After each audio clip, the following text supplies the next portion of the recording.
Again, I said it once, said it twice, now I'm gonna say it one more gosh darn time. This review is gonna be divisive on some level. Some people will agree with me on this film, some people will outright disagree with me and be hostile about it, because I liked it more than anyone else in this community. So before you fire at me with your keyboards and spread loads and loads of vulgar, hateful comments towards me, let me explain to you my reasons as to why I enjoyed this movie more than any of you did. So with that said, cue the intro.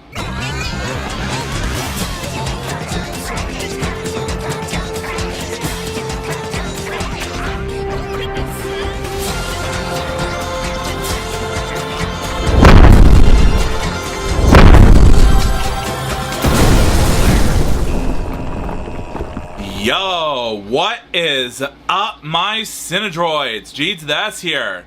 Today, I'm going to be reviewing a prequel film taking place centuries before the events of both The Hobbit and the Lord of the Rings trilogies. The Lord of the Rings, The War of the Rohirrim. Driven by vengeance, the Dunlending Lord Wulf, played by Pasqualino, attacks Rohan, forcing Helm Hammerhand, played by Brian Cox, and his people to shelter in the Hornburg, later known as Helm's Deep. Helm's daughter, Héra, played by Gaia Wise, proves a key warrior in the desperate defense against Wulf's forces. The film explores Héra's legendary strength and the brutal siege that led to his name, becoming synonymous with the harsh winter that gripped the land. Now, first off, the unique mix between CGI and hand-drawn traditional cell animation looks really good in this movie. Now, sure, to you guys out there, the animation seemed a little wonky and out of place. But me, personally, I thought the animation in this movie looks really good. It's obviously inspired by Japanese anime, which I thought is a creative take. Even when it comes to the film's cinematography, just like in the live-action Middle-earth counterparts, the epic swooping camera shots when it comes to the film showcasing the mountains and landscapes, it looks amazing. It really looks like they filmed this movie entirely in New Zealand. Which, fun fact, that was the actual location that both the Lord of the Rings trilogy and the Hobbit trilogy was filmed. Again, in my opinion, I don't give a damn what you guys say about this movie. I thought it was well executed. Even when it comes to the film's action sequences, the cinematography looks stunning to watch. So with that said, kudos to both Warner Brothers Animation and New Line Cinema for incorporating this unique Japanese anime look to it. Keep up the great work, guys. Also, the voice acting direction from some guy named Kenji Kamiyama, I personally thought was well directed. I heard he's known for many of his work in such anime shows, namely both Ghost in the Shell standalone complex and Blade Runner Black Lotus, which I have yet to watch in the future. But for this film, he did an amazing job of the voice acting direction in this movie. All the voice actors in this film did a great job in terms of the film's character development and dramatic emotion, and the same applies to the film's story and plotline as well. All the voice actors and actresses sold this feeling that takes place before Sauron ruled all of Middle-earth, involving the One Ring. But war is still upon them, and they have to assemble an army to fight off Wulf's minions and fight for the death, pretty much. But this is also a movie that resembles what the second Lord of the Rings movie will show us later on, and that is Helm's Deep. So if anything, this movie feels like a prequel documentary film that deconstructs what Helm's Deep is gonna be like centuries into the near future, and that's not considered a bad thing in my opinion. I thought it was a brilliant way to interpret what this movie is trying to tell us. So again, you guys can disagree with me all you want, but I thought it was really well done. Now, if you want me to end this review on a negative note, sure, there may be a few pacing issues here and there, but for me, I think there's some mild nuisances that don't really affect the film as a whole. But hey, that's my own personal 2 cents on it. You guys don't have to agree with me, but just be respectful about it, please. But other than that, guys, in the end, I thought Lord of the Rings, The War for the Rohirrim is a fantastic animated prequel film that tells us pretty much a backstory on how Helm's Deep was created. It was action-packed, creative, thought-provoking, and it had impressive animation. Is it better than the 2 main trilogies? No. Is it the best movie ever made?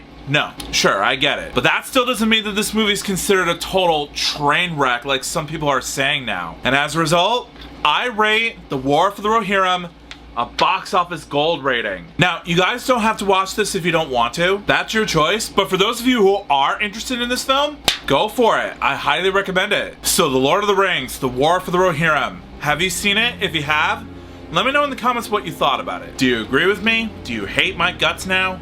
Answers down below, please. Also, if you like this video and you want to see some more, make sure that like button shines in your face. That'll totally help me out a ton. Also, share it with your family and friends and favorite it. That's a very good way to show support for this review. Also, if you're new to my channel, make sure to subscribe and ring that bell right next to you so you can be notified of future videos that I have in store for you. Also, if you want a shout out in a future video, just follow me on my Instagram page and I will choose one of my Cinedroids to be displayed as a shout out. The link's in the description below. Also, you guys don't have to do this if you don't want to. I understand. But if there's a rare chance that you are interested in doing so, there's a little join button down below the video, just right next to the subscribe button. Or if you guys are watching it on an Apple device, be it iPhone, iPad, or whatever it is that you're using, there's also a link in the description so that way we can make it easier for you. But either way, if you click on the link or the button below, not only will you join my YouTube membership program, but you'll also have access to loyalty badges, custom-made emojis I created for myself, week early access to future reviews, and a special shout out from yours truly. So if you guys want to be mentioned in a video, just click on the link or the button below and become a member.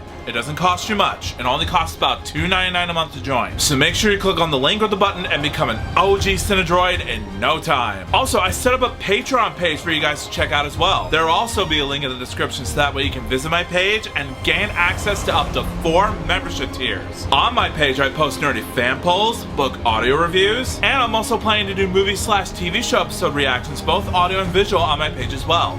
Uncut and full length. So if that's your cup of tea, if you guys are interested, go to the link below, become a patron, and let's get to know each other a bit more. Also, if you want to subscribe to my gaming channel, there's either a link in the description or at the icon card in the top right corner of your screen. Go over there, subscribe, and let's just have fun together. Also, if you guys want to subscribe to my GS Productions After Dark channel where I review movies, TV shows, and video games that are strictly not for families, there'll also be a link in the description so that way you can check out that channel if you're feeling frisky. But until then, I'll see you next time. Peace out.